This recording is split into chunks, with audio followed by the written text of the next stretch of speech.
I chose offlane because it was like it was a core role that I knew was a little bit more specialized and like less people know about it. You know, like everybody focuses on the mid lane. You study mid lane matchups and stuff, and then everyone knows what like a safe laner does and how you carry. At the time, offlane was like very weird because it was the suicide lane, you know. It was pretty much everyone was just like, they don't do anything, they just try not to die. That was like the talking point. Yeah, so I was like, this will be like a good opportunity for me to differentiate myself because I knew there just wasn't many offlaners back You're just a role hipster. You're like, what's everyone else doing? He kind of was. I don't want to do that. We were talking about this before. Pokemon Sword or Shield, right? Owen and Sheaves. I asked Owen, I was like, did you choose Sword or Shield? And he said he chose Sword because it was like the most popular one and et cetera, et cetera, et cetera. And I was like, I would do the exact opposite. I would pick Shield because I would want the game that less people pick. Therefore, I had a more unique experience, I guess. Yeah, like unique Pokemon in that regard. It was always, what color do I like more? Well, sure. That's what it comes down to. So but Sword or Shield, it's like, I guess I like swords? Yeah, it's like before Red Blue was just like, you know, a favorite color. Yeah. And I'm blue. Same. But like now, Sword and Shield is like, there's no real... You can still maybe do like, what Pokemon do you think looks cooler on the box? That's true. I mean, the Shield one definitely looks cooler. The Sword one's lame. Oh no, the Shield one looks too big. He's got his big old chest. He's like, oh, yeah, he's all puffing and he's like the off. Rock or something. I don't know. Jesus, I haven't even said hi, Trent. Hi. I think that we met like 2 minutes ago. It's nice to like be in a room. I feel like we must have met at a TI. Did we? I'm like pretty sure. Maybe. But now I'm the one being an asshole if I don't remember. I want to say it was... Joey, you were at TI7, right? That's what I was going to say, was TI7. Yes. I'm pretty sure... Yes. Oh, wait, weren't you at the Reddit bar crawl? Was that TI8? Also that. Yeah. I'm pretty sure we like high-fived, and that's pretty much it. Okay, well then we have that high-five connection, that big high-five energy. Did you tell Sayori about this? Are you like cheating? No, he doesn't know. He's in New Zealand. Well, actually... New caster, new podcast. Oh, man. He's missed a lot. I mean, I listened to the Trent and Ziori podcast. I heard the part where Ziori was like, I saw Cap casting with Blitz. I got a little heated. I'm not going to lie. I was like, that was such a Ziori moment. Yeah. Good, yeah. I'm glad that I guess we're not cheating on him, but I do almost feel like a little bit of a third wheel here because I'm like the odd... You two are like a thing now. Well, we're trying to be. We're working on it. What does that mean? You're trying to be? Well, because this event already had its like talent kind of picked out before a lot of these decisions were made, like with like Blitz starting to coach and stuff. So we only cast like 2 best of ones for this whole event together. Yeah, and you didn't do anything for the minor either, right? Right. I mean, it was we the did some couch stuff so together, which we is were nice. on the couch, but that doesn't really count though. No, exactly. So we're still waiting for our, your big break romantic moment. getaway. We've got Singapore coming up, which we're both going to together. Oh yeah, yes. That announcement came out, and it had us as analysts. This is going to be a problem. I can already see this coming. It's very similar. I told Trent, I was like, welcome to casting with me, because this is exactly what happened with me and Blitz, is that their tournament organizers don't plan this out the best. So it's like, whoops, we ended up with too many play-by-play. Guess you're going to have to analyze the entire time, And for MDL specifically, Blitz used to be on the roster for MDL, and then he pulled out because he wanted to go with his team, obviously. He became a coach, wants to be with his team at the major. So that just means they had one less analyst, which then means Trent and I have to cover a little bit more. So, yeah. That's fun. You can still be in your honeymoon phase. You can go over there together. It's going to be a really long honeymoon. Once we've cast like 6 series together, we'll be out of it. And that should take about 6 months at this rate. So when you have a co-caster, do you spend yourself just spending more time with that human when you're at events? Yes, definitely, I think. Or not so much even at events, but just like you want to build more rapport. Like, I mean, we plan on just like gaming together a lot more because it's going to improve it. You want the chemistry. So you can just talk and be friends. You're like, okay, well, I guess we have to be friends now. So yeah. I think he was suggesting that I should probably take your spot on the podcast. And That's fine. Honestly, people are here for him. I just know how to make the camera work. And sometimes I say funny things. It's like very few and far between. So like everything else, you can just come do it. It's really cool with me. Perfect. All right, good. I'm trying to make this a trio, I guess. I broke it to him really easily. Don't worry. I got him. Okay, just so the audience is clear, I did not suggest that. But Trent just throw that out. I know people are going to be like, oh, they're probably serious. No, that was... Let the coup fly, dude. It's okay. It's fine. Yes and, Cap. Weren't you taking the improv classes? It's just yes well, and. No, that was a yes, but. But, yeah, we're going to be doing Singapore together, so hopefully we'll get some casting together there. Yep. And then we're probably going to try and do some like major qualifiers. Yeah. I already reached out to Dream League about that to see if we can get some. They're still trying to figure out what they're doing, but hopefully we'll be able to cast some online.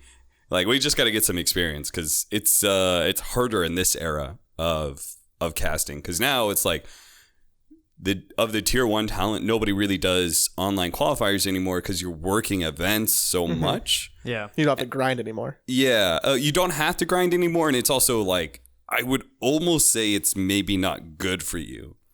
Because I already think there's like some talent who already gone through a bit of burnout. Like Blitz and I both experienced burnout during the TI-7 or TI-8 DPC run. Like everywhere. We were doing a lot of events. Blitz got really burnt out. Even I got a little burnt out when I was doing like I did 56 days I was away. Nonstop. Jeez. And that was also like when I hurt my ankle and I was on crutches for like 3 different events. Well, you know what they say when you have crutches? Take a bunch of airplanes because the altitude makes it better, right? I will say I learned the secret, which was that for a lot of times, even though you're last off the airplane, they get you on that the little trolley car, and you actually I started passing everybody that I had to wait for before. I was like, oh, sick! I actually am gonna. And then they sometimes take you through the special line for passport control. Wow, look at you. I thought this was going to be terrible. It was actually sick. It's like going to roll my ankle on the way to the plane. That's a solid idea. I didn't have to stand in line for passport control. They put me through like the diplomatic line. Because obviously like I have an airport person with me, right? Yeah. Who's in charge of me. He's got shit to do. So he doesn't want to like wait around. Yeah, he can't stand in line for an hour. Yeah, so he's got to get me through passport control and to my gate. So, they're going to try and hurry up that process as much as possible. That is a hidden secret, a hidden hack. This is good. Everyone needs to start saying they have some... No, don't do that. Don't do that. Don't think I could be that person. I'd probably be like, no, I'm totally fine. I don't need the card. And then I would just suffer more instead of admitting like, oh, I have a problem. Oh, I did that. I did that when I first got to... I rolled my ankle at Epicenter, and I did that for when I arrived in Southeast Asia, GESC. Malaysia or whatever, that event. I did that, and the walk was incredibly long. It was the longest walk I've ever had at an airport. And I was on crutches the entire time, and I was with like a bunch of players. I was just miserable. I was so miserable because, there's like little things like you can't really move that much, but then like the airplane, what is it, like the blood buildup, you start... Yeah, whatever that is. Your feet start inflating or whatever. And obviously they're already swollen because I'm like, sprained my ankle. So everything's already swollen and bruised and stuff. And yeah, I was miserable that event. Good thing it was for a good cause though. Got paid a lot of money for that one. So it was all worth it in the end. Thank you, GESC. I feel like there's subtext I'm not understanding. I was actually invited to all of those events. And Wait, you don't know about that? No. Sorry, real quickly. Perfect. Nobody got paid for GESC. I think I might have known about that. I don't know if everyone... That's true. Yeah. And that's nobody. Like players, talent, production. You got to see the world and experience airports and life goals. Kill me. Yeah, my son came early. Well, actually, just because of his due date, I wasn't going to be able to go to any of the GESCs, and I've been invited. But it was like this perfect window where he was born. I would have gone to the last one, but he came so early that it just kind of screwed up everything. So I got dodged out. Way to go, Clifford. That was a huge save. Didn't waste 2 events for me. Make sure to snip it out and send it to him in a couple years. Yeah, he screwed up everything. Yeah, in the best possible way. There we go. Nice save. Great. If you're going to be doing a lot of, or trying to do a lot of qualifiers together, don't you think that might, I feel like there can be some tier 2 talent that's disgruntled. They're like, oh man, now Cap and Trent are taking all my online qualifiers. I mean, I already do them all anyway, frankly. I don't care. I really like doing remote. Personally, I enjoy it. So things you can be at home with with Clifford. Yeah. Right. So that makes everything easier. Yeah, I kind of use it to like dodge some events. I'll like do qualifiers, so it's good. I would do more. I would do a little bit more online stuff. I wouldn't do that much more, but I've always lived in an apartment and stuff, so I don't want to be that neighbor, making a bunch of noise. I'm always really paranoid about that. Yeah, so. fair. You got to get a bunch of foam all around the room. Yeah, something like that. Really thick shag carpets. Yeah, that's why I think I'm not sure, but I'm not sure if I want to cast the NA quals because that might end up going too late, or the European quals that might be too early. I'm not sure. Just gotta go leave a note on your neighbor's thing and be like, "Hey, I'm really sorry if I'm ever being loud. I can't do anything about it because I'm working. Here's some pizza." I shouldn't. I really shouldn't worry about this. My downstairs neighbor. This is going to be a little bit TMI, but my downstairs neighbor complained about me and my girlfriend making too much noise late at night. Very kind way of saying it. Yeah. Yeah, cosplaying. She was working with the sewing machine to make a... Yeah. And that's... Yeah, you should get a new sewing machine. Yeah. You have to... It's a little bit of constructive work. You have to hammer things together, stuff like that. So, but he complained about that, and I'm very aware of this sort of stuff. As you can tell, I'm already paranoid about it. And I know that that the cosplay work that was going on did not make that much noise. And then literally like 2 days later, I go off to an event and my girlfriend texts me and she's like, they've been having the loudest cosplay work I've ever heard in my life. They're artists. You guys should collaborate. Yeah, it's just a whole apartment building of cosplayers, It's a commune. And it's been going on like nonstop. And like incredibly loud, and I'm just like, what? Like, what? Is this some sort of like revenge? Like, I don't really understand, but yeah, I don't know. It was I shouldn't care about what he thinks, but I want to be a courteous neighbor. And no, you do. You don't want another complaint. Yeah. I guess you can come hang out here, right? You know what the funny part is? My girlfriend then texted me. It was the cosplay work was so loud that she said that she was pretty sure that the girl doing the cosplay work didn't actually finish the work. That's what she was so loud that she was able to pick up on that. She didn't have like a deadline to meet. Yeah, apparently. Whatever it was, she probably wanted to make that deadline, but he wasn't able to like help her out the way it was needed. Sometimes why don't you go down and offer him some advice? Like, hey man, I heard you had some issues. Oh, I really heard. That would be a great neighbor dynamic. You said you want to be courteous. Yeah. That's just being extra nice. Yeah, that's great. I'm a little... speaking about being loud, we're again in the BTS studio, which we could say thank you for. I guess none of them might ever hear this. But I'm worried... Nobody's actually here, but yes. You know how I did this? I asked Dakota, or maybe Gods. I asked one of them like a long time ago for the summit, and they said, well, we can't really help you out, but you can do it wherever. And then I've just taken that liberty ever since. Yeah, when we did the last one, LD walked by and he's like, "You doing a podcast?" And I'm like, "I don't know you, but yes." Yeah. Is that okay? They're very good hosts. BTS is chill. It is my favorite place to come for events. Like, without a doubt. Like, this is where I want to be. Because Los Angeles is so rad. We normally talk about that. Don't care. Sure, so rad, man. I mean, it's all right. It's cool. People are mildly they're like relaxed in person, but monsters in their vehicles. Does that sound about right? How dare you? The drivers are insane here. The best. Yeah, we're highly educated. They're very crazy. Aggressive. Yes. I think everyone just has like they're so mad about rush hour because like when you're in rush hour, the vehicle cannot move, so you have no options. So whenever you're out of rush hour driving anywhere else, it's like people are trying to make up for that time they had in rush hour like 6 hours before, and they like. I swear to God, they finished pumping their car with gas. They're like, walk back into the car. The thing's still flapping on the side of the car. And they're pulling out of the gas station ahead of you, just like giving you this like really shit wave, like, oh, bye. It's like, oh my God, dude. Can you just like relax? They have an audition to be at. Yeah, probably. Well, is that what it is? All that pent up anger. Yeah. But yes, I did notice that when I moved to LA. They're very aggressive drivers. And you just learn to become an aggressive driver because otherwise you're just not going to ever get let in. Yeah, you're never going to get anywhere. When I travel other places, I think they drive too slow. Thank you, Trent. Have you ever listened to this podcast? No. You can be honest. Okay, I good. don't listen to podcasts. So somehow, don't take it personally. Somehow our guest managed to work it back into LA traffic. I'm really excited. For everybody listening, we did not plan this. No. That's just the magic of this. There's nothing pre-produced.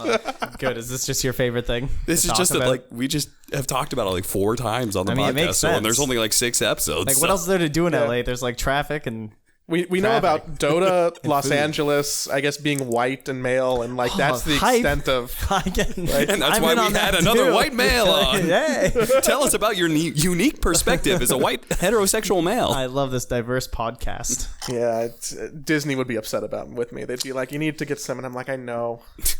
In general, it is interesting that Dota takes that slant. I feel like we don't have too many.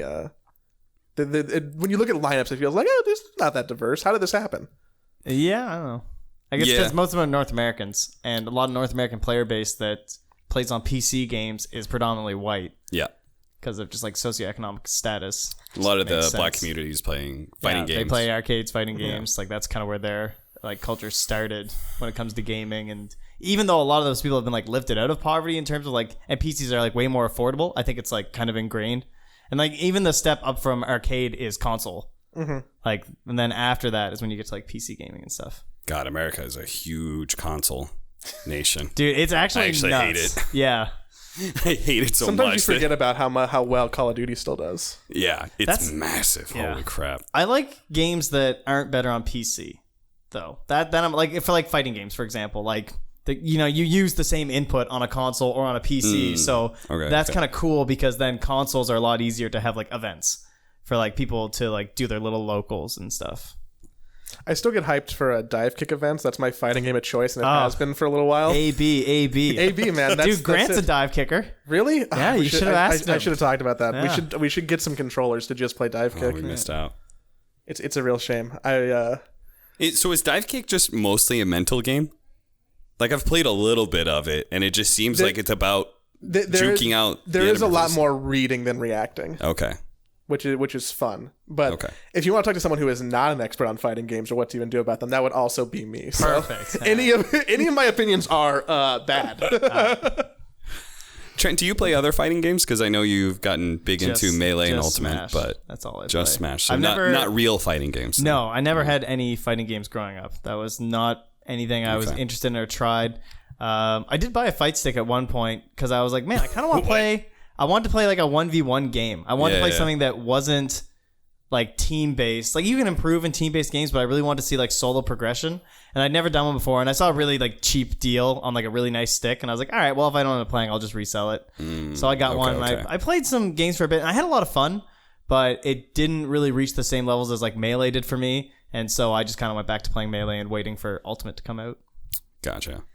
How did the BTS and Dota scene become such a Melee hype circle? Like I feel like almost everyone plays, and even being at the BTS office, there's so much Melee here. I love it. Like I was so bad at the start of the minor. I hadn't played Melee since TI, and I could not play. Like I physically couldn't move the character. And then within like the end of the day, I'm suddenly like better at Melee than I've ever been.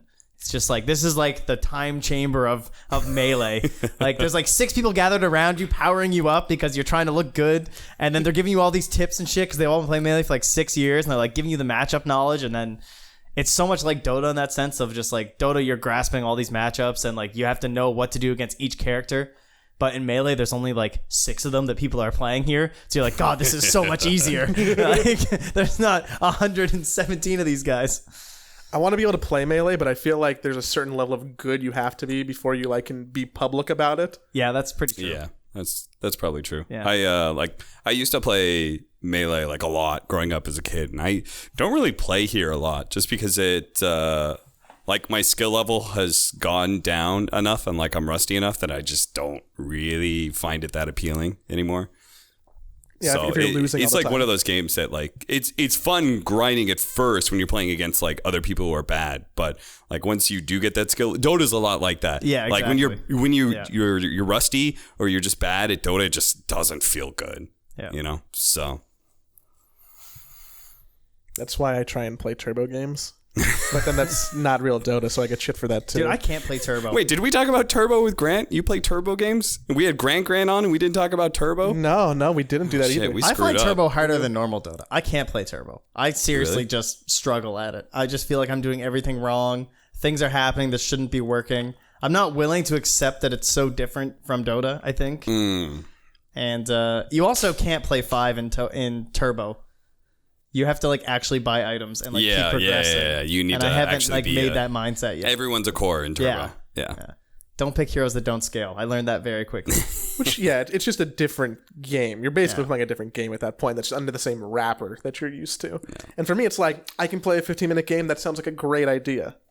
Because I can never know if it's like, oh, I want to play Dota, but it might be an hour, and I should probably sleep and like be like a responsible person. Ugh. So can you imagine? I'm trying to. It's really not working. And here we are. You're the one who has to like be responsible and take care of like another living human being. Yeah, that's something that that changes your life a lot. Are you the only person around you who has a child? Coddle Guy also does. Coddle Guy does. And but Coddle Guy is like, he's not really like full-time talent, right? He's like, fair, yeah. He does a lot of production work and he works full-time at BTS, so he's kind of like left that field. So he gets to live Trent pretty here. much is the only person who... That's true. Who does like a lot of talent work. Yeah. The Papa. Yeah. So. Yeah. Does that give you a different perspective when you're like around all these people who you're like, oh man, none of this matters. Like you don't understand what it's like to... I mean, if I want to be like a complete asshole, yeah, I kind of could. That's fine. I mean, that's kind of true, but I also think the same thing to myself, if that makes sense, where it's like, you know, no matter what happens in this Dota game or this whatever, like, you know, there's bigger things at large in my life, which is good. But I'm never going to, like, put someone else's down just because, you know, Owen's feeding or something. And be like... Well, you never put someone down, but you might think it. You might. Which is fine. For whatever reason, the image just popped in my head of Trent taking one of those little spoons of baby food, and here comes the airplane to Owen while he's playing Dota. I don't know why. It could probably help. Because Owen is a carry player, and you're a support player. Yeah. I actually love supporting Owen. He's gotten so much better at Dota. He's fun to play with. As long as you can control him. When he's out of control, my God. He is actually, you know, we were just playing about... And it was against people who, of course, recognize this, which is the worst, because then they try the hardest game of Dota 2 they've ever tried in their life. Shout out to the lone druid player that I shit you not did nothing but punch buildings for 28 minutes. There's like this giant team fight happening top. This motherfucker just pushed the bottom lane in with his bear the whole time. And then at the end of the game, when like the fights were still going even, they just started hitting buildings. They weren't even fighting us. And I'm just like, they're going to get these fucking megas. And we like couldn't kill them in time. It was awfully infuriating. But anyway... Owen, of course, is doing Owen things. He feeds to the shrine in the middle of the 5 enemies. Of course, gets hexed and dies by the lion because he's an Ember Spirit. And the guy in the enemy team types out, "Whoa, Owen, going full emo there, LMAO." As you guys who've been watching the Major probably know that emo is the most hardcore diving player there is. And, well, Owen made emo plays. There's something about that, like, being recognized in the pub that people will make remarks like that, kind of letting you know that they've been watching, you know, and then they're like up to date. It's good, and they're fans. It's like a way to connect, you know? Yeah, it is. Yeah. It is nice, but my God, people try so fucking hard. There's no harder games than the recognized as talent game, because they just want to win so bad. And I respect that, because I was the same way. Yeah. For sure. Like when I would run into talent before I became a talent, I'm like, you motherfuckers, we gotta win this game. Do you play most games of Dota just with your normal name then? You don't use like a Smurf name? I don't tag up. Mistake. Yeah, probably. That's a mistake. I also don't play that much Dota, though. So that's not really a... You should not play in the North American region and be recognized. That is a problem. I used to play a lot of team games with Tsunami. And for the longest time, we were trying to figure out when the switch would be when more people recognized him than me. Ah, yeah. And it finally happened, which makes me sad. I mean, happy, but like happy for him. Time to put out another guide. That's what I would say. That would be my recommendation. It's been 6 years, dude, and people really still all the time. What was the guide? It was the Furion guide? 5? I think it's been 5 years. It probably has been. Venomancer Jungle? The Necro one. The Necro Ancients with Heartstopper? The worst part is that build actually worked. That's what made that guide so awful, is that I still had games where my Necrophos was winning because of that. I thought it was a funny idea, and I didn't know that it was going to be something to follow me around for this long. Yeah. I shit you not, probably 1 out of every 4 or 5 games I play. Makes sense. I mean, you released something truly awful into the world. Like, there's no putting Makes it me back. happy. Man. I'm way more proud of the Murano one. Pandora's build. What was the Murano one? Where when they put the cliff by the Radiant Ancients, when they made that map change, and then you can leap onto it and use there was also a new item that came out. Iron Talon. Yeah, it was an Iron Talon too. Yeah. You were jungling with an Iron Talon on Murano on a cliff. Okay. It was incredibly efficient. But no one seemed it was, I don't know. I was more proud of it. I'm like, this is something cool that no one's done before. That's how I felt about my support Morphling. And I like labbed it all out with like the Iron Talon and the way that you could like get level. You could be level 6 at like 6 minutes jungling as Morphling with an Iron Talon. And it was like this crazy thing.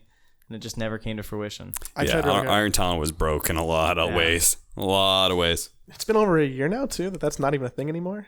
Like Maybe even longer. It feels probably like. longer. It's funny how much stuff moves. But who knows? The patch is coming soon. Big changes. Valve's scared, right? They had the qualifier thing where we don't know if that's going to be... They like tried the fact that Valve's trying to push the dates back is terrifying. Yeah. Dude, that actually makes me think we're going to be in for some like pretty radical changes if they're like... Because they've never done that. Yo, we can't like actually bug test this fast enough. Like, we won't be able to fix the game to balance it fast enough. And they've never said that before. No. So surely... So to clarify, did they push the qualifier dates back? They attempted wanted to, yeah. Yes, but teams have already made boot camps. They've already made all the arrangements with flights and stuff because the dates were known. And so the teams basically approached Valve and were like, yo, we can't do this. And Valve was like, all right. So your funeral. yeah. If you can just sign this waiver, please, that anytime you lose to a game-breaking plug. Yeah. It does mean it's going to be hyped to cast those qualifiers because you're going to have some probably garbage team manage to qualify for a major because they will have figured out something or some things that are broken. And so it'll be 2 majors in a row. Yeah, could be. The last time I felt really lost playing Dota was 7.00. Like I remember just getting to my first game and I had to just keep like looking at the minimap and looking at my hero and be like, where am I? Because there are like all these ramps and stuff. And I just, I wasn't able to just like focus on the game as much as I was just trying to like focus on my positioning and my hero and like what the hell was even around me at all times. Map changes are definitely one of the things that make you feel like you're in an alien world when when you play Dota regularly and you're just kind of like, you go out there and you're like chasing someone through the jungle and you're just not sure like... I remember the first time that I chased someone through a jungle and I wasn't like, I'd seen the map, of course, but like actually being there and playing the game at the same time is entirely different.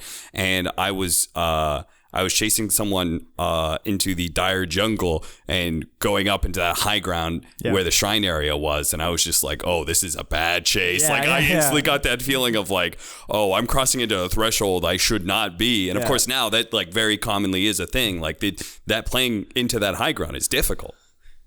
I made the mistake of, I feel like it's easier to adapt to when you have like hero changes or item changes, but I didn't play for probably like 2 months after the latest big map change. Which was the first 5 to 10 games I played were just impossible. Yeah. I'm like, I guess I've seen people play this map. I've watched Dota, but every time you play a new map for the first time, it's like, I don't know where are the trees, like, where are the ramps. You can't afford brain power for moving in Dota. Yeah. And then if you just suddenly have to like give brain space to that, the rest of your Dota games will be bad. It's like you just came downstairs in the morning and the kitchen and the bathroom were just switched. You know what it kind of is like? It's like, have you ever been out in a forest or something and you've been out there during like daytime and then you go out there during nighttime? It looks like an entirely different forest. Yeah. That's what it's like when you like look at the map when it first comes out and you're like looking at it with clear vision and stuff like that. And then you go into the game and then, you know, maybe it is nighttime, but you have at least fog of war and like there are all the shadows everywhere and like the jungle just looks different to you. You're just like, oh, Jesus Christ, I don't know where I am.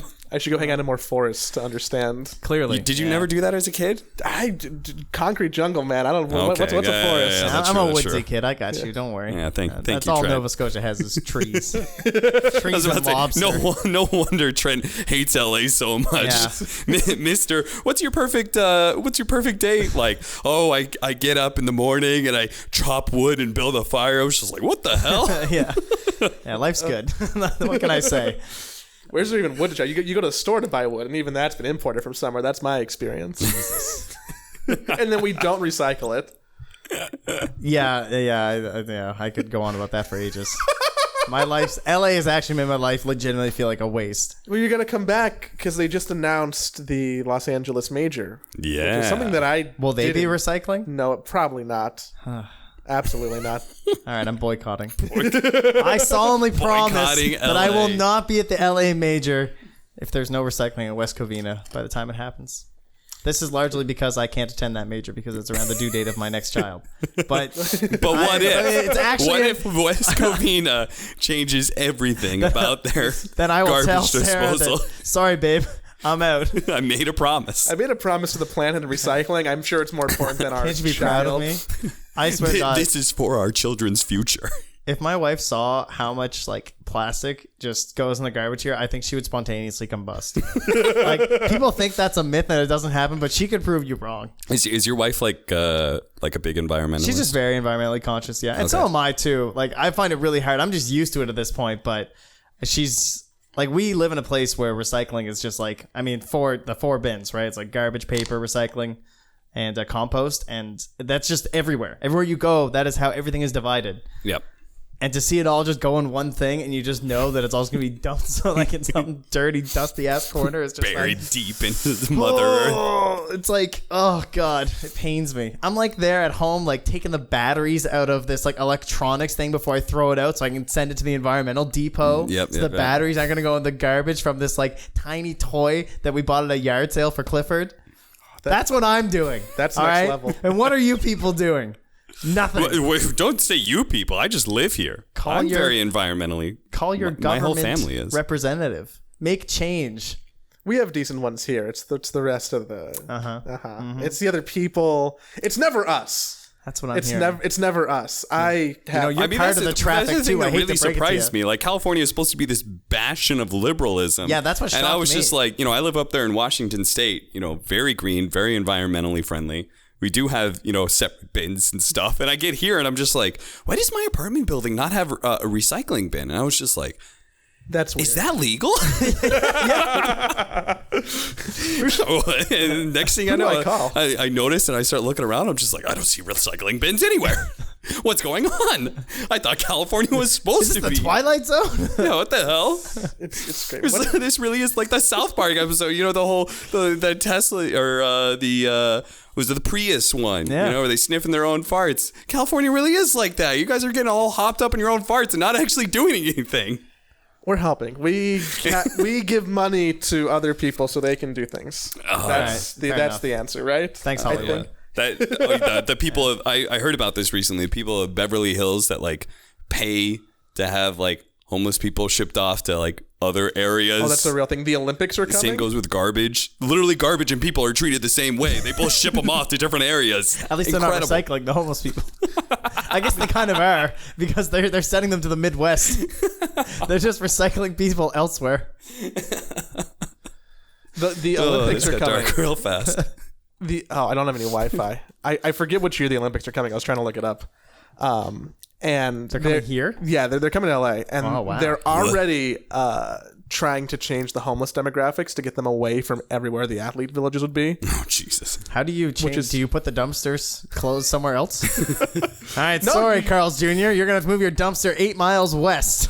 That's where we'd like the homeless. You just move them. You're like, well, you can't be here anymore. So they're like picking up encampments and just like bringing them down to different areas. Some cities like literally bus people to other cities. Bye. Yeah, that's a real thing. Like a real thing. Give them some Starbucks. Come to the bus. Just like holding it by the door. Again, another South Park episode. Ship them off to what was it, Santa Monica or whatever. God, that was such a good episode because that really is how we treat homeless people. That being said, I'm still excited the Major's coming here. See, homeless people can't survive in Canada due to the you guys have the real secret apparently. Jesus. But you guys also have like social programs to like help people not be homeless, is my understanding. Yeah, most people they have to do that because otherwise they're literally dying out there on the streets. Well, that would be a way to get rid of homeless people. California, they're just like they just kind of ignore it and they're like, well, it's fine, they can live outside. The problem is you got to scrape them up when like they're all frozen, so they'd rather just keep them alive. It turns out that's actually less financially devastating to the city. The people who have to... You're like taking your windshield scraper. Come on, I gotta go to work.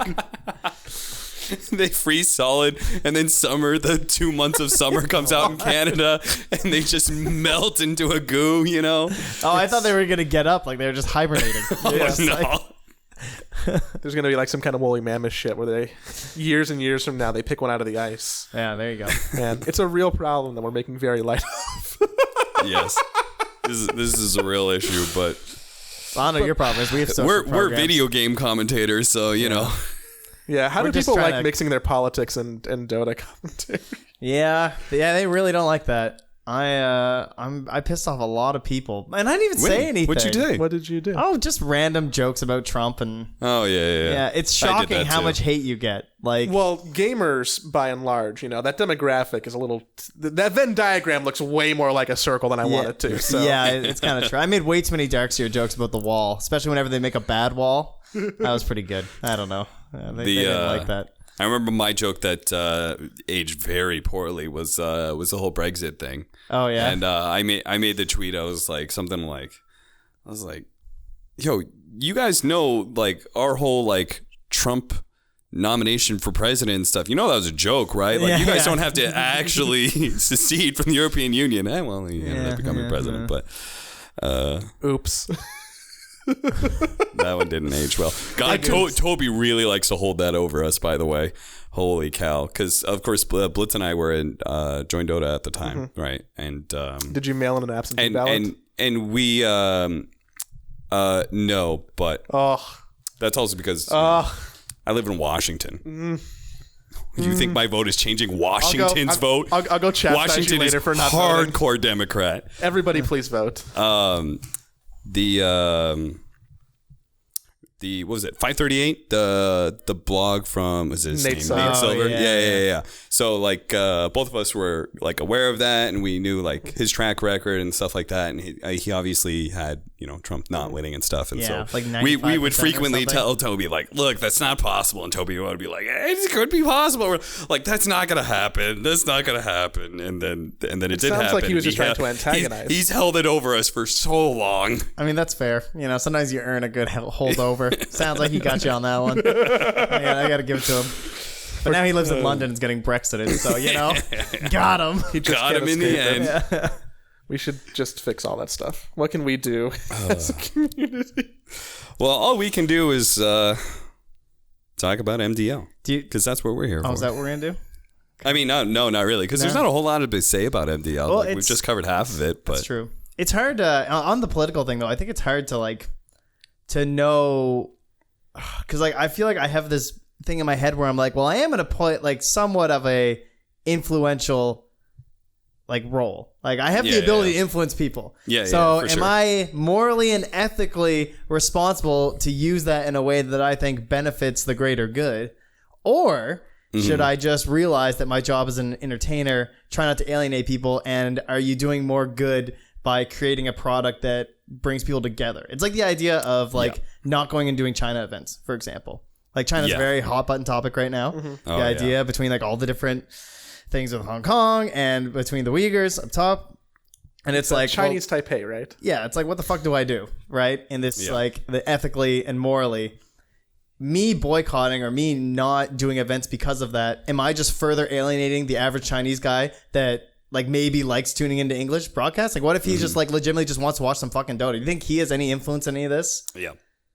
It's such a hard line to figure out what the correct answer is. I'd also be worried about your employers being of course. I mean, yes. that seems like the number one. But I mean, I think ethically and morally, I can't really be I can't think of financial obligations in that sense.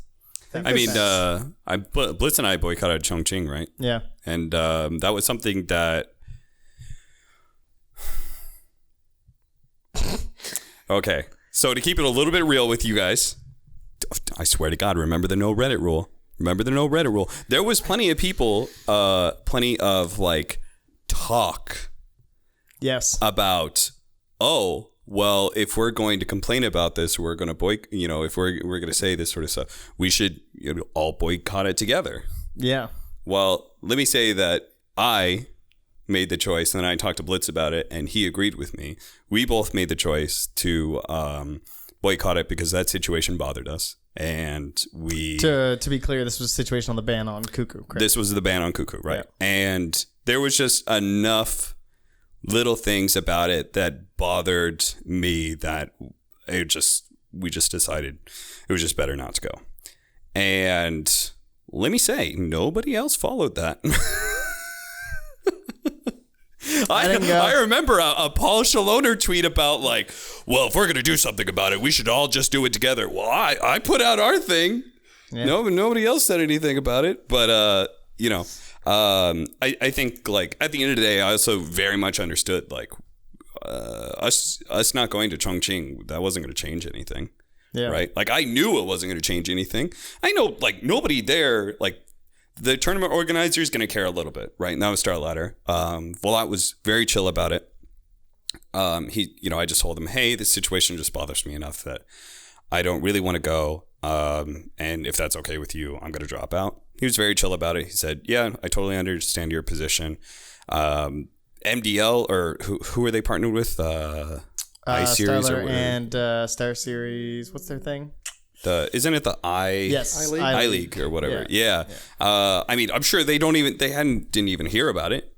Probably not. Nobody like the Chinese tournament organizers, they probably don't even know about it, right? So like, I know it's not going to impact anything whatsoever, but for me, it just like bothered me enough that I knew it was going to stick with me for the next like month and a half because the event was coming, but it wasn't actually here yet. Yeah. And it was just going to bother me all the way through.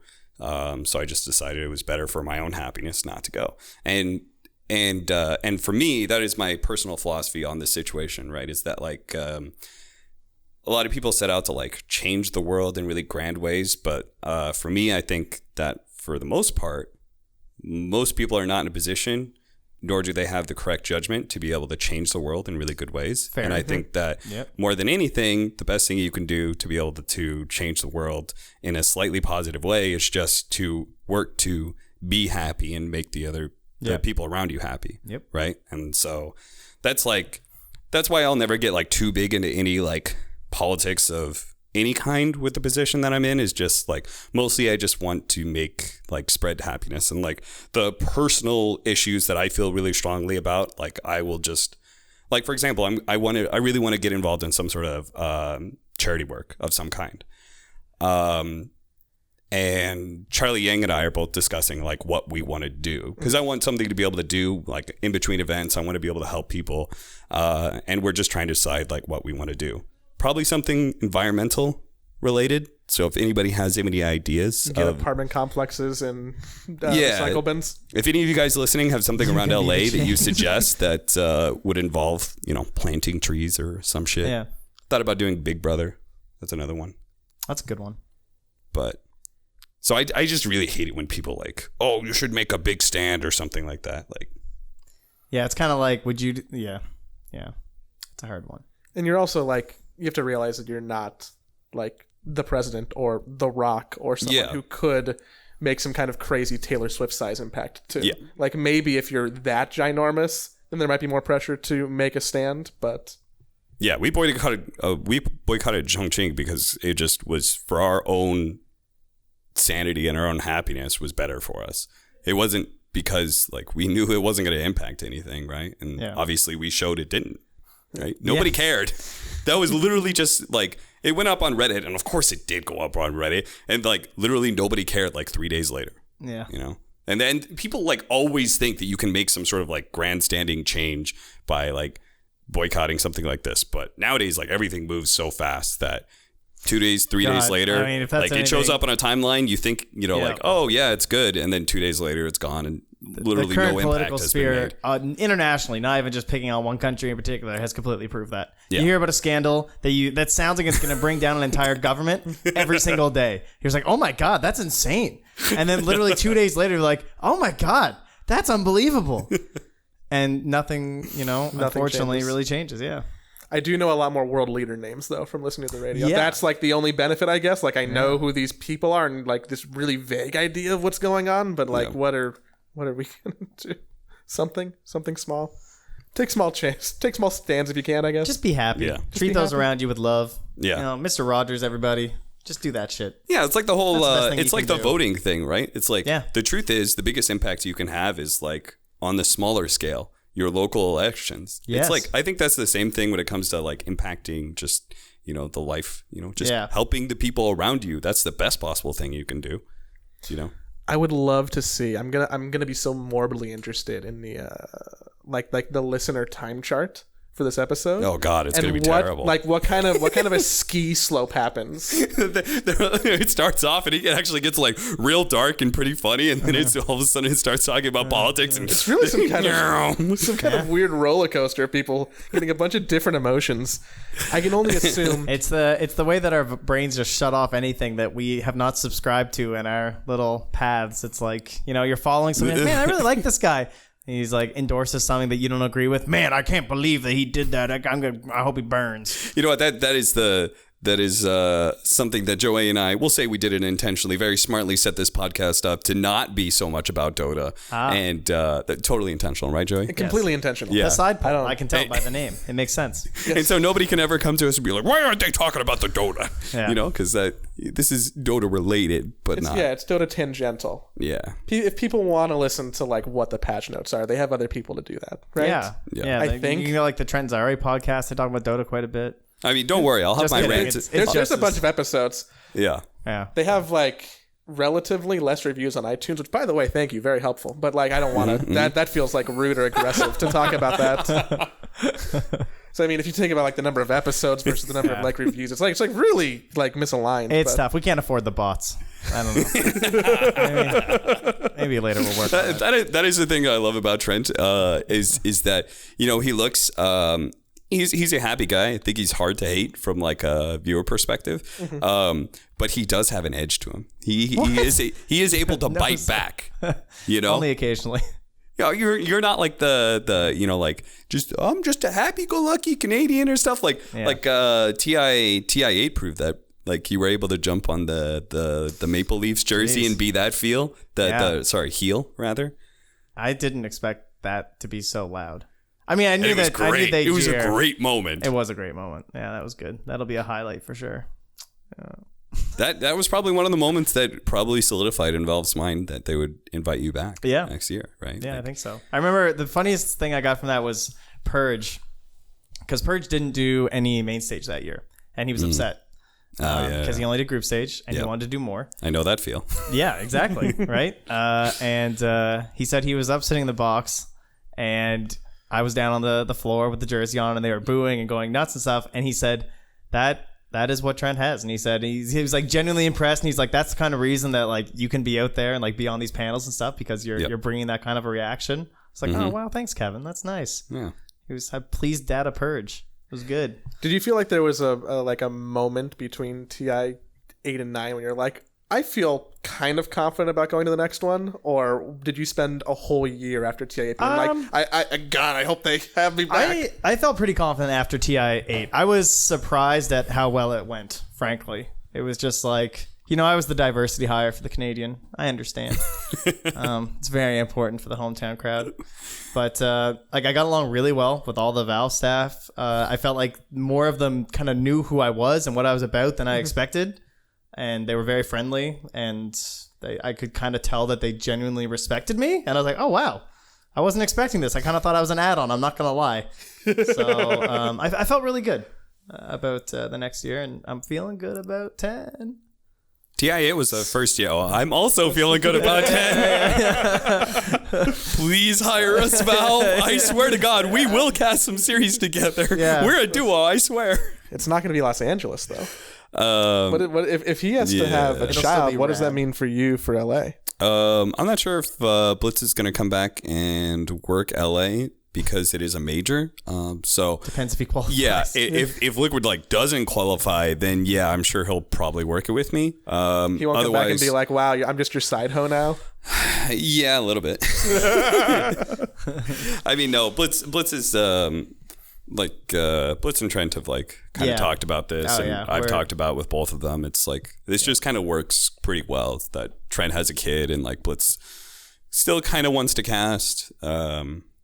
I mean, the thing is, Blitz is just in a position where he can do so many things. And, you know, you always have that kind of like fear of missing out when it's like the FOMO, but it's a different kind of FOMO, right? When you have 4 different paths and you choose one of them, you always think to yourself about the other 3 paths. Yeah. Why can't I do all of it? Yeah.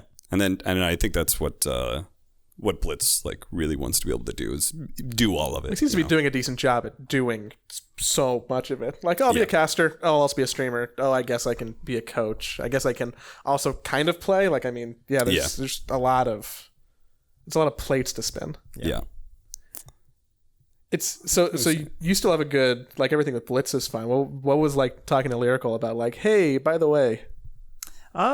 It was interesting because like we weren't really a duo before TI8. It was just kind of like the way that I got invited to TI8 was at the super major where I was casting with Sayori, and we'd really been killing it, and there was a lot of Reddit love for Sayori and for me, and we both thought that we were both going to get invited to TI at that point, because what happened was I was downstairs with Owen and Shiver, and I want to say you were there. Am I crazy? I was at the super major, yes. And no, but I mean, like, at that moment when Bruno asked me if I wanted to work TI, were you there for that? Like, were you standing right there? You told me about it. Maybe you weren't then. It was like Owen and Shiver and someone else was standing right there. I was there. Yeah. And he just like I was dropped there. it in front of my face. He was just like in person? Yeah, like in person. He was just like, do you want to come work TI? Just like, I was like, I remember thinking like nobody else really has that moment because most people just get like the online notice. So nobody's had like the personal invite from Valve. You know? Yeah, that was crazy. I was like standing next to the ice cream thing at the super major hotel. Oh, that's right. We were in that super major hotel. It was in the food buffet area.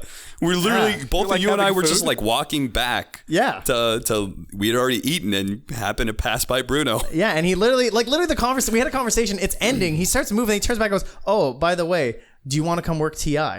And I'm just like, what? The amount of time I spent with Bruno, I think that he might revel in moments like that. He definitely did. So, yeah, there's no doubt. He 100% enjoyed that. He knows the whole time he's going to ask you. Yeah, he enjoyed it very much. So that happens. And Sayori wasn't there. And so I kind of thought with me being invited, I just assumed that it would be Sayori.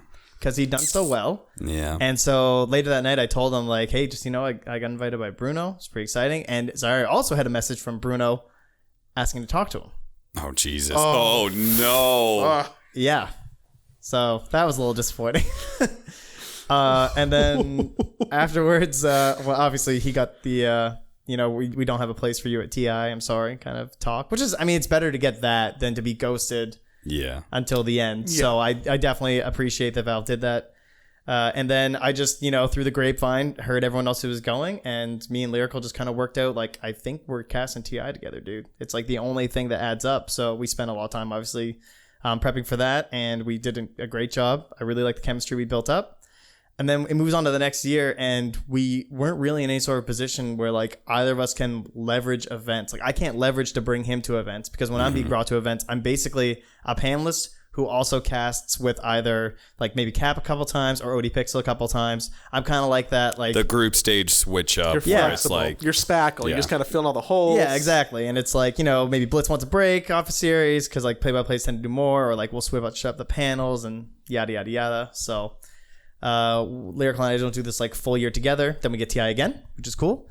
But we never, like, really pushed that dynamic any further because we didn't really have a way to, like, force events for that, it felt like, or like we just weren't at enough events together. We were kind of on like a different spectrum of events. So after this TI, we didn't really have any talks about like teaming up together or anything like that. I was just like, hey, just so you know, just want to tell you like as early as possible that Cap approached me, and we're gonna try and do TI together. So obviously that's rough for Lyrical, but I'm glad that we were able to like talk about it that early. Yeah. Or just not be shitty about it. Like, hey. Yeah. I mean, my personal opinion is that I don't think we would have gotten the same forecasting pairs invited next year if we all just did the same shit for another year. And if I had to guess who's on the chopping block, it would have been me and Lyrical. So I was looking for change. The hustle. Yeah. Gotta keep improving.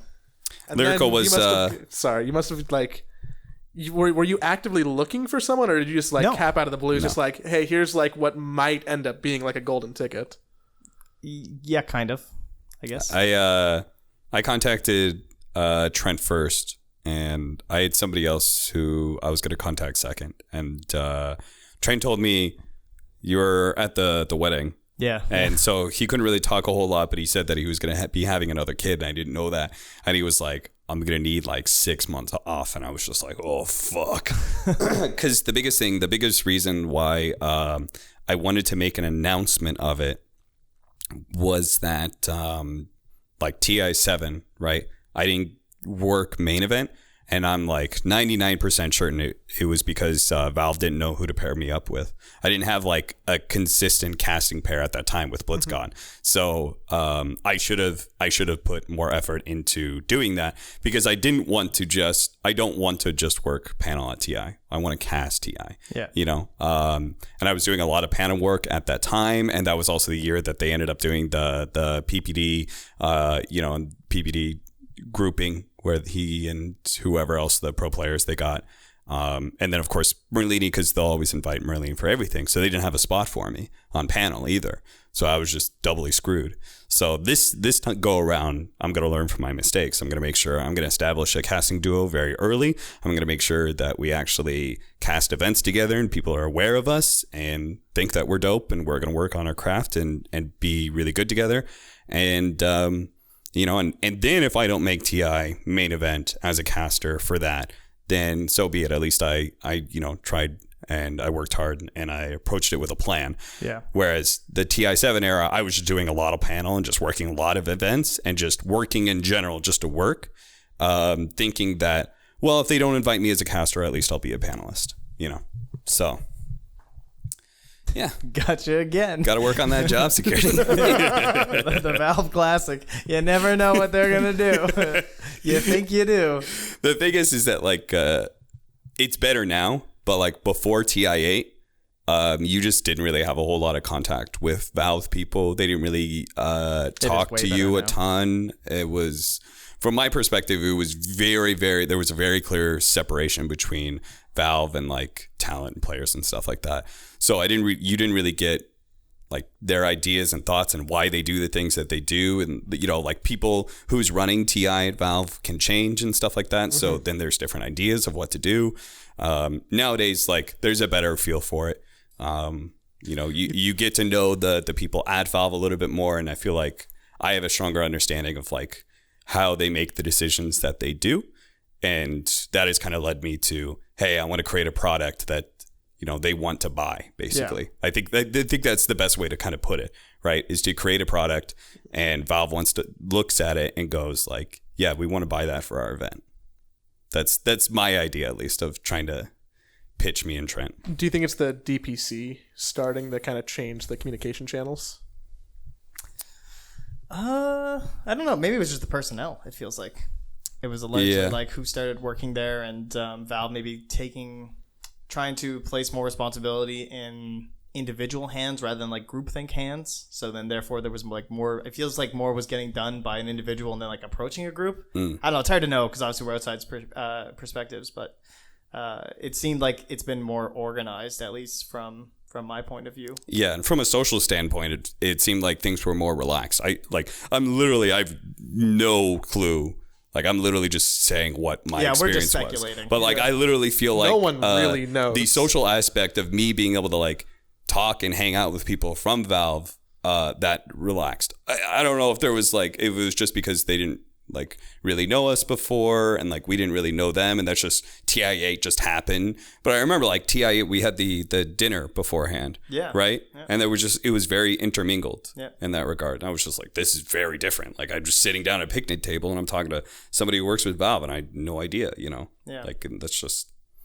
So, I have no clue why, but that's just the way it seemed. There's like a mystique for all of the Valve employees that they're like sometimes just not humans. They're like this weird entity that are either like they're super people. They don't really exist. Summon them with their usernames on Reddit and hope they patch something. That's pretty much Valve to most of the common Dota viewer. Yeah, and they are like the people who work there are all very, very, very smart and very capable, right? Like there's a reason they work at that company. So there's that mystique as well. There's a mistake of Valve as a kind of a secretive company. You know that the employees there are like really good at what they do, and like for one example, one Valve member that I kind of got to know, used to work stand-up when he was younger.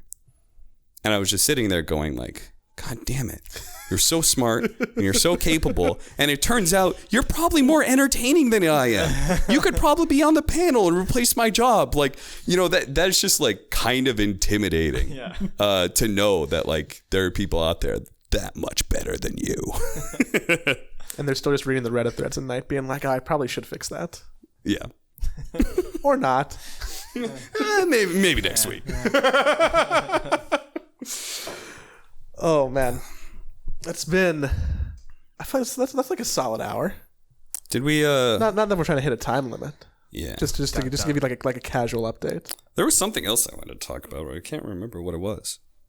Oh, that's right. Lyrical was very gracious about me taking Trent away from him.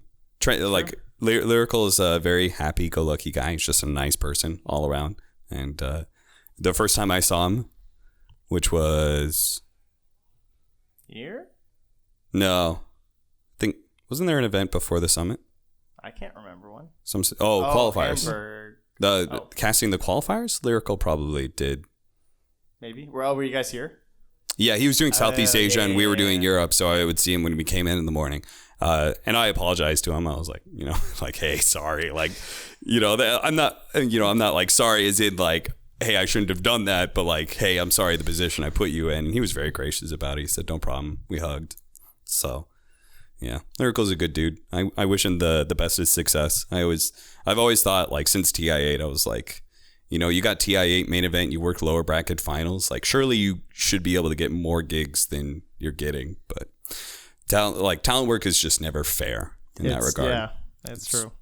Like, you just never know what's gonna happen, man. You like to think, like, as a person working it, you like to think that it is, you know, merit based. Yeah, merit based, that, you know, you are the best person for the job, but the reality is that who's friends with the TO, who can actually make a budget better, who can, you know. Yeah, it's like all those sorts of things, right? Pieces. It's like sometimes it's as simple as like a tournament organizer you know, likes you. Yeah. Or just know, something simple as being like, yo, Trent, do you want us to like pick 8 talent or something? Like who do you think we should bring? Who else do you think we should bring? Like sometimes just ask one talent. It's like an admin asking a player, like, do you think we should restart the game? And you're just like, yeah, we're losing. That would be great. It's like, yo, Trent, who should we bring? Well, my casting partner, my other friends I play pubs with. That would be cool. Yeah. You know, sometimes you wield ultimate power. Yeah. You got to use that to extort more people. You got to be like, hey, you know, do you want to, what if you give me some? And then blackmailing really increases the friendship. That is something that's like, it's very fortunate that like, all the Dota people are like just generally good people. So like, dude, there could have been a lot worse situations. My favorite thing is when Rich shows up and he's like, "What's wrong with you people? You're all like friendly. You're all like like." I think at first he thought there was like this cloaked like backstabbing going on or something, but slowly over time he's realizing, do you guys actually all like each other? I'm like, Now Rich is like infatuated with. I listened to the podcast with him and you know, Frankie. Oh yeah, the CS:GO host. They did a podcast together and Rich is just waxing eloquent about how much he loves the Dota scene and how like that moment was like, obviously we got to him in a low point in his life where he got fired from his job. And so he was at a low point and then he got, you know, ingratiated into us pretty quickly. And I really don't think we're all really friendly with each other. Rich is also a very naturally charismatic guy, so you want to like him. You know, honestly, Rich likes to put it out there that like, oh, we're so incredible and yeah, like we are really nice to each other, and I do think we are a family and all those sorts of things. But like, you know, there have been other outside people who have, you know, done an event in our scene, and I think we treat them okay. But they weren't ingratiated the way Rich was, and that's because Rich is so charismatic. You know, he's a very open guy. Yeah, he's willing to just go all in naked. And I think Dota, something about Dota people, you know, we really appreciate people who are willing to put their worst foot forward in a way. Like people are really willing to expose like the bad parts of themselves for the entertainment of others. We really appreciate that. It's something about the sadism of some kind of masochism. Yeah. Like when he buys like $1,000 belt and just starts telling everyone, guys, I bought like $1,000 belt. I don't know why I'm doing it. That's my Rich impression. How do you spend $1,000 on a belt? Oh yeah, Rich really likes his clothes. Yeah, so, I mean, I get it. Rich is very bad. But the way with he was money. so unashamed about it, but I could tell he was ashamed about it. But he was what I willing love. to tell us that, you know, he was just like if I did something like that, I would be hiding it. You know, I'd be like, I should not have done this. Nobody should know. Like I told you about the shoes that I bought, but like obviously $1,000 for a belt, that's another level. But you know, he was willing to put that out there and be like, look at what a fool I am. That's endearing. I just keep on thinking about how you physically do that. Like, I don't even know where I would go buy $1,000. I don't know how they fit the $1,000 in the belt. That's what's so impressive about it. Like, It's literally just a ring of $100 bills all around.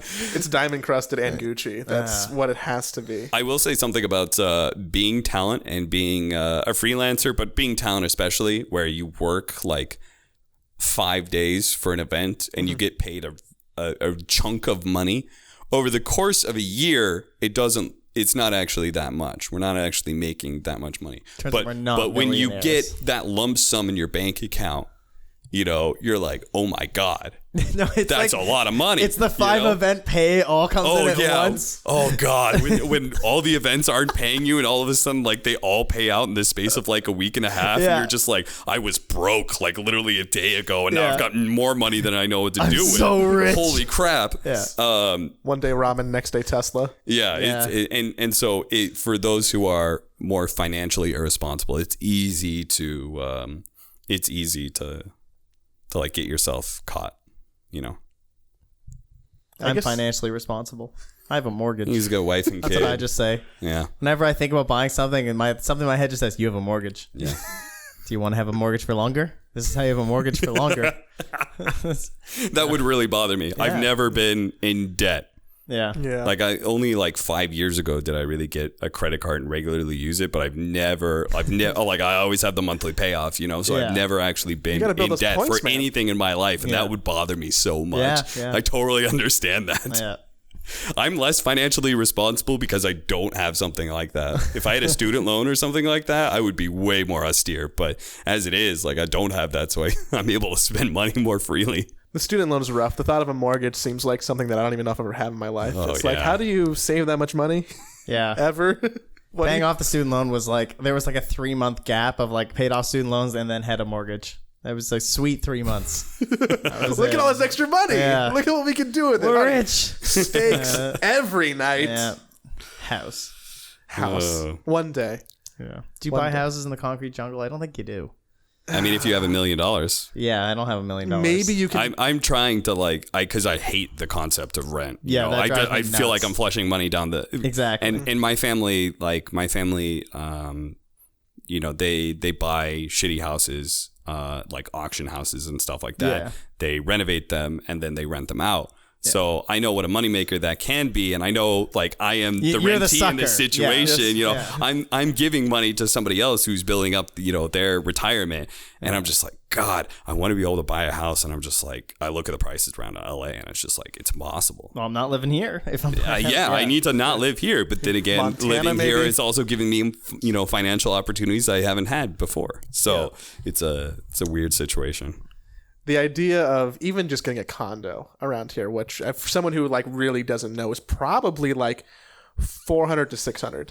Yeah, $1,000. I can't understand the concept of buying a condo. To me, it's just like, what am I buying? It's it's land, but it's not land. It's like you don't get land. You get like fake made land that you have to share with someone else, and then probably pay a homeowner's fee on top of your mortgage. Yeah. So, so like a condo or an apartment or a townhouse is probably somewhere median LA and not a shit neighborhood, like $500,000. Oh.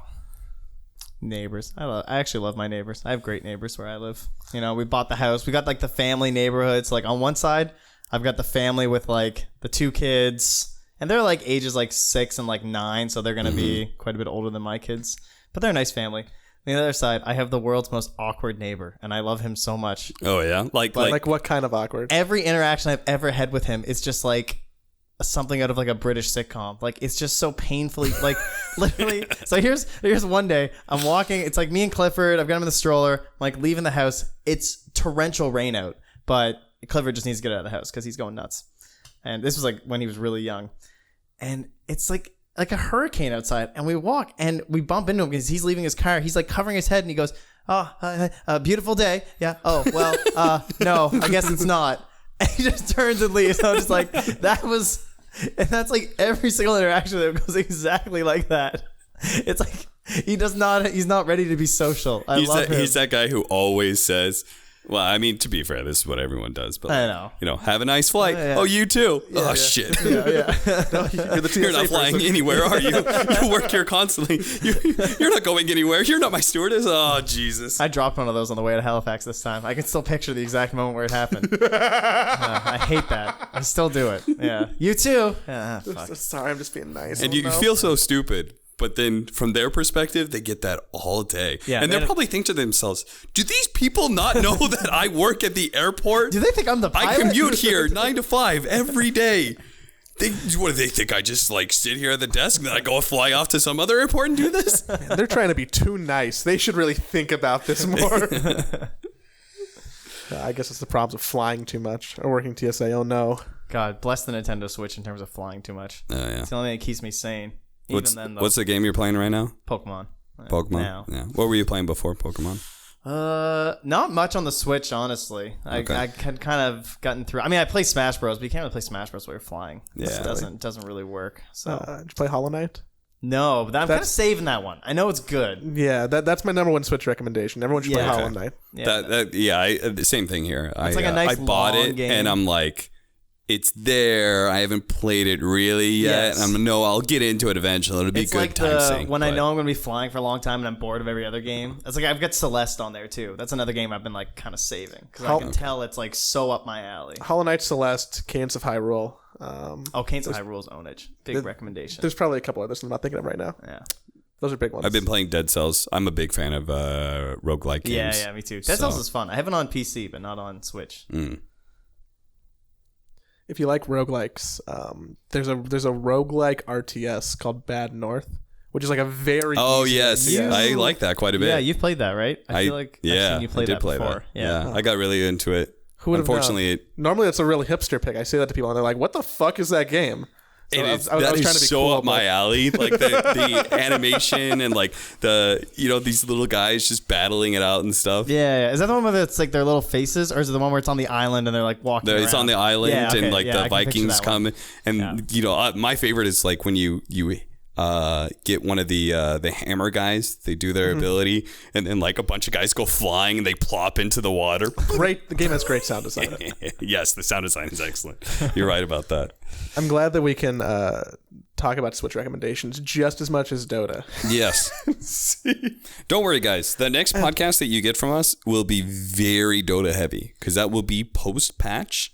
Whoa. And I won't be able to hold myself back. I'm going to want to be able to talk about every little change that has happened. So, and we're going to have to figure out a good way to do that. That's either time efficient or not like Purge. I guess it's the same thing I just said twice. I mean, mostly I'm just going to be ranting about my pubs and what's broken. That's very likely what's going to be happening. Yeah, take a few days and then do it. Don't do the first read patch podcast. Oh, we're not going to read it. Don't do that one. The first impressions, it's overdone. Get me out on those podcasts. It's also a lazy format, right? Come on. Literally I get it, maybe Purge has some kind of cornerstone on that. He's allowed to do it. Yeah. But anyone else, it feels what do you, it's lazy, right? My most popular video was the 7.0. I think it was 7.0. It was the, impression video or whatever. And it was when they did the teaser image. And I just pulled up the teaser image and broke that down into analytics. I think that's my most popular video I've ever done. It's some YouTube conspiracy video thing. You're pausing every second. Yes. Well, actually, Earthshaker's totem makes a triangle, so really this is an Illuminati patch. I was talking about how big and small the heroes were compared to each other. I was obviously size means they're getting buffed. Smaller heroes are getting nerfed. Maybe it's the other way around. Shouldn't the big heroes be nerfed? Jeez. Broke this video already. That's true. Yeah. I actually never went back and figured out if my analysis was correct or not. But the thing is you should drop one before the patch drops and be re-up on the patch. Someone probably did, though. Yeah. Someone probably did. You should go check those comments and be actually, you were wrong about what happened to Slark. I never read the comments. Don't read YouTube comments. I did that at Join Dota. It's a mistake. Yeah. Oh, I did that reading too when VOD, I first started YouTube casting. comments. Yeah. Ooh. I would Twitch chat is one thing, but Do you ever read YouTube Twitch VOD chats? comments Like, is something else. will you go back and look at chat from any of your casting? Sometimes I will for like hype moments just to like, because I want to see the moment anyway, and I'll like put the chat on. Oh, the Twitch clip moment? Yeah, yeah. Oh, yeah. I did that for the NA thing. Yeah, that, yeah, exactly. Like, I mean, that went up on Reddit, and I wanted to see like, because I thought it was pretty funny, so I wanted other people to find it funny too. Yeah, because like sometimes we get to make these. Sometimes you feel like you just nailed this joke, and you think it was like the funniest thing ever, but you're in a studio room and there's no audience, no one laughs. Yeah, that's what I love about working with BTS, by the way, because we have the production guys right there, and the production guys are like hip with Dota, and they're like our age. They're probably a little bit younger, but like they're just all really cool guys, and you know it's fun hanging out with them. So when you say something's funny, you'll immediately get that feedback from them. Yeah, when they can't hold it in and they're laughing damn, so that was hard. good. Yeah, I mean, I'm no expert on comedy, like anything, but comedy in a vacuum is super hard. Yeah. Comedy in a vacuum is unbelievably hard because you're like, I think that was funny, but I got to keep on going. You don't really know any feedback, especially if you don't have like any live chat, any other people. Yeah, that's one of the cool things still about Summit is having more people around or not being afraid to. A lot of productions are like, oh, we got to have like high quality, top tier ESPN style Dota content, but like. I don't care if there's other people laughing in the room because you made a funny thing. That feels more real. It's more like what modern. Dota is. Yeah. I think Dota doesn't ever want to be super suits and clean. Like we put on the suits, but it's don't mock the suits. It still tries. No, we like the suits, but it's a suit with a funny pin. Exactly. It's the relaxed suiting. Yeah. Thank goodness. There is I feel like there's a difference in humor and what like succeeds. Like some people, some talent are like really good at like the Twitch clip moment, you know? Yeah. And I feel like other talent are good at just being able to have like conversations and funny moments, but it's a longer, it's like, it's you can't encapsulate that into 30 seconds. Keeping the panel interesting. It's a 5 minute, like, oh, this was a pretty funny conversation all around, you know? Yeah. But other talent are like really good with the snappy, here's this 30-second clip that shows up on Reddit, and you know it is really funny. Unfortunately, one is much more valuable than the other.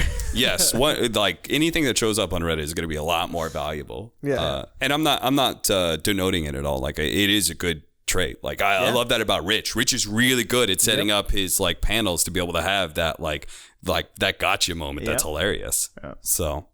Yeah, but it doesn't play into the whole. I gotta get those upvotes, or I need someone to see what I'm doing. That's good, or get that affirmation. And and that's something that as talent, not to get in this too much, but that is something as talent, like the longer being the, for lack of another word, being the lube on the panel and making good conversation work and having like, you know, thoroughly enjoyable, funny or interesting conversations all around, like. That you feel like sometimes that's a trait that can just get ignored. Yeah, because it doesn't show up. Yeah, it doesn't show like up Crystal anywhere. Main's aura. Right? Yeah. Yeah, it's a little You're bit like just there that. helping everyone along. Yeah. Everyone's taking it for granted. You forget about it. Yeah. It's just there. But then it gets removed and, you know, maybe you realize the game was a little harder without them. And I think like some tournament organizers are... Trent and I are both that person, by the way. Yeah, so if you haven't figured that out, I'm glad we were clear on that. But that's why I think we're going to be a great casting duo, you know, because we're both just going to make a long 60-minute game enjoyable and fun to listen to all the way through. But that is something like tournament organizers. Sometimes they don't have the time. Sometimes they're not as like knowledgeable about this stuff, whether it's broadcasting or the game itself, and sometimes they'll just grab the people that are like showing up on Reddit, you know, because it's like people are talking about them, right? Yeah, so people are talking about them, so of course they got more Twitter followers. That being said, I think we are getting a lot more. What's the word? Pre-built? Like mature or something. Yeah. Oh. Like people are just having better judgment, I think, about this stuff when it comes to tournament organizers, and that's something that like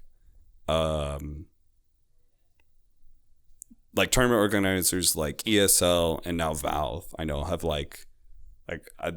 I've talked to them and they say, hey, like I've had for say, like I'll point this out. Mm-hmm. I've had Valve like tell me that they think like Trent is great because, you know, he just makes any panel work together. He always, you know, keeps it on topic, but is able to be the person that they kind of need them to be. If the conversation's getting too dry, he'll be a goon, or he'll say some stupid thing, or, you know, be a heel if needed. But he'll also, you know, be able to do the analysis, and every panel with him is going to be good, you know. And I think people are just learning in esports in general, like broadcasting and like what you need out of your panel members. Sometimes you do need a guy who makes the Twitch clip moment. Sometimes you do need a guy who's just all around there to make everything good. How much are you doing like the mental gymnastics of like, oh, I need to be funny now, or oh, I need to move it along? I don't really feel it, but it definitely happens. Like I can definitely notice when a panel's getting dry. That is the easiest one to pick up on. Like my panel, I think who did I panel with at TI8? It was like I was on almost every panel with March, and sometimes with Lyrical too, but for the most part it was like March, especially because like March is like super smart, obviously, and I really like March. I had a very fun time paneling with him all the time, but he's a new panelist, so I knew that my main goal in these panels was basically going to be trying to involve March and make March like get to where I know he can be on these panels. So a lot of my time at TI8, for example, was spent like gooning it up a bit, because like, wait, you guys don't need my analysis with March. Like geez, like that would be an insult, right? Like there's barely anyone else I'd want to listen to talk about Dota compared to March. So I definitely think about my panel members before a panel starts, when I'm on something that's like super high tier, but that doesn't happen like here, like at the Beyond the Summer. Like I'm not having that mindset. It almost never happens with like all dedicated talent, because that's just kind of like tools that you've picked up over time.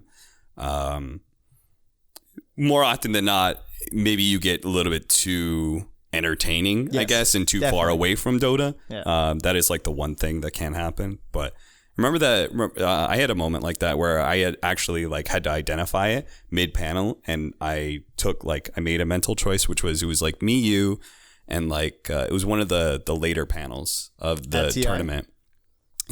And we did we're doing some like EG game or something like that, and we're doing some post-game analysis, and it was one of those where we went over to the draft panel and they did their analysis, and I noticed that like we did our analysis, like our two analysts talked about it, and then they went over to the draft panel and they did some analysis, and I was like, this is getting way too analysis circle jerky, you know. And it comes back to us, and I was like, I had this moment where I was like, look, you know, the guys on the panel with me, they're kind of smart. Those guys over there, they think they know Dota. But I was like, here's the real secret of why EG lost. And I just went off on some like US East rampage about like how everybody farms all the time or some shit. I don't even know what it was, but it was entirely joke analysis, right? And it's just like, you just have to pick up on those things and identify like what's wrong, and then in the moment craft some sort of joke. I don't think I'm very funny, but you know, like I just had to come up with some sort of entertaining moment. Noticed that our meta's evolving when it comes to broadcasting, because I've noticed that people think about sitting. Is that just me? I feel like people think about the order we're sitting in on panels now more than we used to. Do you find that? I mean, I guess I always thought about that. Yeah. Is there a power position? Yeah. So what do you think? How do you think about it? So like the way that I always almost think about it is I go, okay, who the hell's going to be talking the most on this panel besides the host? They should be at the end. Yeah. And then the other one kind of depends. In terms of like the middle ones don't matter nearly as much, but that's the one that like I always ensure is going to happen on a panel. They're the anchor. Yes, they're like they're like the support host. Yeah, they're there to sandwich in the two hardcore analysts in the middle. Yeah. To make sure that like you're helping facilitate so you'll facilitate a little bit of analysis and direct it into one of those guys to get them to talk. Yeah, we thought about it the same way. I'd argue that how much your camera's set up, though, because if I'm working on limited cameras, I'd be like, maybe I put the second chatty guy right next to the host, get a nice two shot of them, and then we just forget about the other ones. How dare you? But we never have that for tournament organizers. We never have the shot with the host plus one. You ever notice that? Forget about people. That's like the opposite of what we always have the solo host camera shot, you know, and then the three panel. That meta's not evolving. Yeah, that meta will never change. Meta. No, that's just good. That's production, you know. But yeah, I guess these little things are what appealed to me about Trent as like a co-caster, is that I know he's got a working mind as a talent of like how to make a show good, you know, and everyone else sucks. And everyone else sucks. That's why we're going to be the best duo. Yeah. Ever. I liked this. Apologies to You can Blitz. Reddit that. The rest of it Oh you no! can't, but Don't just, Reddit that one just either. that part. God, someone's gonna get mad at Cap eventually. They're gonna be like, man, we can't talk about anything now. Not anymore. I'm his shield. Okay, I'm the Dude, everything's your fault. Oh, you guys are my two shields. Yeah. Hello. Yeah. Did you know that? I did take Pokemon Joey's my Sword. shield for this podcast. Oh, that makes sense. Yeah. Okay. Anything that goes wrong, whether it's production related or any conversation relation, Topic, yeah, in the end that's of the true. day, it's going to be his fault. And now for our duo, it's going to be your fault. He's the yeah, Ron Cap's a McClane. great great play-by-play caster, but Trent just really doesn't do it for me in the duo. Like I have a exactly. protected status at this Yeah, point. you're pretty good. Nice. Well, I look forward to them being 3 TI casters this year, duos, and then you guys being like, oh no, what happened? And then we can follow up after the fact. Perfect. Jesus, Joey, you're really trying to get. What would make a good podcast? Oh, I know, Trent and Cap coming back here. So why did you guys not get invited to TI? That'll go up on Reddit. Yeah. Hopefully by then we don't need the clicks, That's true. right? Hopefully people, you just gotta shoot for the skies. Yeah. Maybe is that what he So says? post this episode on Reddit, but not the juicy headlines, but like we had one for this weekend, which was this episode with Grant is really good. Yeah, I saw Nobody posted anything like, I don't know what I said that podcast, but I'm sure I said something. To me, my concern is that like I think we're very fortunate that people are appreciating it so far. Yes. I don't know what it's going to look like when people aren't appreciating. I'm hoping that there's enough people who like weather the storm when there's not like a Reddit thread to keep on telling people like, oh, hey, this thing exists. Listen, Because right now we're lucky that that's happening, I think. As a long part of my career of being a commentator, my involvement with Reddit has been mostly bad. My people, my fans don't go and support me on Reddit. So this Your must chat be is some a Joey lot of fans. LOL Reddlers. Your chat mocks Reddlers yeah, more that's than true. any other Dota chat. Yeah, that's true. I legitimately think you have some shit. non-Reddit Dota. That's a bad choice by me because Reddit helps my career, right? So I need to. Damn it! But I'm saying the Redditors, they're Joey fans. They think that I'm Kyle. That's true.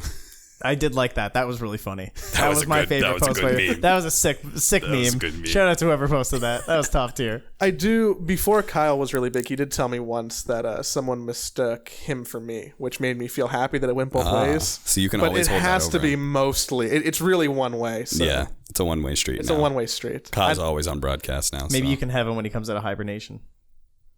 That's I true. don't know where he is. He's Where in the world He's is somewhere in the world. Kyle Swindlemelons? No one knows. Kyle's a unique character, man. He's out there in I think I don't know. I think he's home now, but he Taiwan was or something he like was that. just in Taiwan, I think.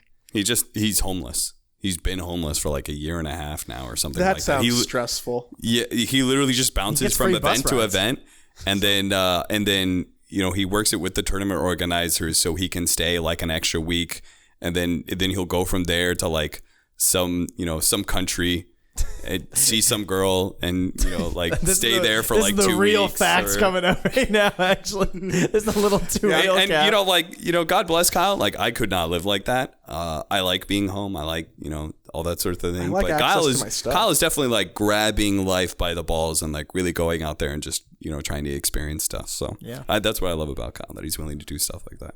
I need Well, maybe- my coffee in my robe. It's like my favorite part about getting home. Yeah, dude. I thought about putting on jeans for this podcast, and I was like, nah, fuck that. I'm gonna just put on sweats. That way, when I go home, I can keep my sweats on. Yeah, there you go. I put on pants because I knew that we were gonna have a full body shot. So I'm like, I don't want to look like too much of a dweeb. Yeah. Ah, shit, I forgot about that camera. Oh Yeah, I kind of forgot I was there too until like halfway through. You just like no! said I think camera, you've and I was rolled like, out of "Oh, the yeah." shot by now. By the way, Yeah, I think I did. It's fun. okay. The last one we did, I think I used stock footage of a goldfish for about an hour because the video died. All right, that's cool. So like it can't be. We're building up. Yeah, this is what Everything's podcasts are upward. for, the audio. Yeah. Yes. Which we're doing, by the way, in an echoey room. What? No. Look, this is where champions I thought you were about to do your sellout. All right. Audio podcasts. So be sure to check out I did all those situations that have podcasts like Apple Music, Spotify, Google Podcasts, and any other place that you go get your podcast. Subscribe and leave a review, especially on Apple. right? Yeah. Because that's you're doing great, dude. Keep going. That's the important ones. You leave a comment, and we will at some point send you swag if we select your comment, and we'll read it on the podcast as well. Do we have any of those this time? You said you were gonna. Pull I was gonna do that. Yeah. Much like I was gonna do the camera from last week. Back-to-back fails from Cap. Jesus. I feel like all right, we're going to read like 10 comments in a row. We're going to read like 10 comments in a row for the next episode. I promise. So I feel like that's a. I'm improving bit by bit. We're getting What there. kind of swag are we talking here? You better get these comments. It's we have a image made by Dopa 2. Oh, that's pretty good swag. I saw that some of the teams left those BTS cinch bags in here from the giveaways. I think you should just grab some on the way out. Dude, they're lying around everywhere. They're just going to throw them out. You can win some stolen BTS swag. Yeah, that's good. Yeah, I'm sure Hoppit will be real stoked about that. Dude, he's just going to turf it. I'm telling you. It's right in that next room. I can send you a hair that I plucked off of LD. Yeah. Not a lot of those. That's valuable. It's very rare. Oh, jeez. This is a mouse. Now we're in trouble. Maybe a mouse that Cheever played with. Oh, man. Yeah. Think of all the fun things we can take. Everything. I'll not do that and admit to doing none of that and say that we're nothing but gracious for letting them record in their player room. There's still hard drives from players on the tables. So yeah. Thank you, BTS. You didn't know you were hosting this podcast, but now you do. Twice. Someone's going to send me a message and be like, what the fuck? Why didn't you just ask me, Joey? And I'll be like, Just blame it on me. Yeah, okay. That's great. I'll do that. And then I will use the excuse that I sent a message to Dakota and Gods like 4 weeks ago saying I was going to do a podcast at some point. And their light agreement was enough for me to continue to keep doing it here. Well, until then, I think next time we'll have patch stuff. We'll be back in somewhere less BTS-y. Yeah. We'll do like a patch podcast, and then at some point we still have to have Charlie on as well. Oh. I'll listen to that. So we'll go back to the regular studios. I'm still nervous about that one. You should be. We had a not great first interaction. I was very awkward to him. Oh. Yeah. Perfect. Yeah. I can't wait. I mean, it obviously wasn't awkward enough because he said he wanted to do it, so. Great. Maybe he forgot. I should stop talking about it. And he listened to the podcast too, so. Fuck! Charlie, I'm very excited. Let's be friends. Okay, great. Moving on. You said the thing, Apple, you can watch us on YouTube. Yeah, watch us. And then on top of that, if you're not listening to us, you can watch us on YouTube, which is where our camera shot is of our sweats. If you want to see what our sweats look like. And my feet. And Joey's pants. Yeah, there's jeans, pants. Is it a Canadian, with very cool shoes. Is it a Canadian tuxedo if both articles are black instead of blue denim? No. Okay, thank you. Sorry. I didn't want it to be. I just figured I'd ask an expert. Yeah. Got to be blue. Very It'd be important. like a black prate emo Canadian tuxedo. Yeah. I made a promise I'd bring one of those to Sweden. So. Oh, really? Yeah. So Val, invite me. If I can invite, I'm going Canadian tuxedo. Yeah. Hype. Yeah. If you do that, you should do something equally different. Like you should have some kind of like a undershirt Captain America thing. Yeah, maybe. So you lean into it. I think you should just get a matching Canadian tuxedo. We can be all denim, baby. This is the Dream Jean team. Coming at you. You know, there's a League of Legends casting duo that does little anime intros and stuff. Like they'll do like the DBZ, you know, like the merge, whatever that's called. They'll do like that sort of thing every single time. Wow. There's like I saw a compilation of it. Can we do like handshakes? It's pretty cringy. Can we do like the like? Yeah, we could do different handshakes every time. Yeah. Nice. All right. Really coming up with some ideas for the kids. I'll pitch you some other ideas. We'll think of something. We'll think of some gimmick to get you guys over. Okay. And that'll be the Reddit threads. It'll be like, man, we gotta have them together because they do that thing. The thing. It's not good casting. It's the thing. Insert here. You don't want to give it away. Okay. We'll figure it out. But until then, is there anything you want to like the Twitters or get me bigger Twitter numbers so I can get free stuff and go to events at TrentPax. Yep, that's it. Same as my Twitch. You can also check me out there. Not streaming much now, but I will be streaming a lot after I have a baby. At least as much as I can whenever it sleeps. They sleep a lot. I mean, new parents, it's not that hard, frankly. Sounds like you guys are lucky. Yeah, we were really. There's some. I was about to say. Yeah, we were like stupidly lucky with our first kid. That means the next one's going to be You're rolling the dice then, yeah. Hell child, but that's all right. Also, definitely follow Trent. Because social media actually does help us get hired for events. It's true. Surprisingly enough. So please hire Trent because he has lower numbers than me. And I'll press the tweet button around a bunch. You start hitting that, and I'll start hitting that retweet button, and yeah. And then we'll be good. Same with you, Joey. I'm gonna get what's your at Leafeater? It's at Leafeater, but it's spelled with an O instead of an E at the end, which gets people really confused. And I hate it. It's like, you got to start making some viral tweets for me to retweet. That's so hard. You got to do it. Listen, I had to do it when I was at Join Dota with Toby. You know, I had to get those Toby retweets. You know, I think he became an NES today. I'll think about it. I'll think of some straight fire so that you can retweet me, and then I'll get that extra clout. I'll get like 2 followers a week, and I'll Joey's be like, going to the lab. He's gonna write some sick diss tracks. It's gonna be now you're setting yourself up. I'm just gonna keep on. I don't know how to do humor. I just know how to do insults. So my humor comes off as mean. So then people aren't gonna want to be on the podcast, and then it'll be like a whole feedback loop of problems. Just hit people who already came on. Yeah. Great. Yeah. There. They're not coming back on. Exactly. They're not. No one wants. I'm never gonna see Grant again. Perfect. What can I make fun of him for? Everything. Everything. I had Grant is willing to be a clown for pretty much every circumstance. So good to know. Thank you, Grant. Thank you, Trent. Thank you, Cap. You're welcome. Check out the audio. We'll see after the patch and after the major who someone will win. Yeah. You want to say just if you name all the teams, if I just say them all in, you could edit it so I say the right one. Because it's going to release after the podcast. So just say all the team names, and then I'll make you look really smart by saying. So who's going to win, Trent? I don't need to say all the team names for some sort of a foolish gimmick because I don't need gimmicks. Mm-hmm. The team who will win the major will be Vici Gaming. I am so excited to edit that with Microsoft Sam. Yeah. It would be Alliance. Yeah. Well, my money's on TNC. Let's go. Okay. I like it.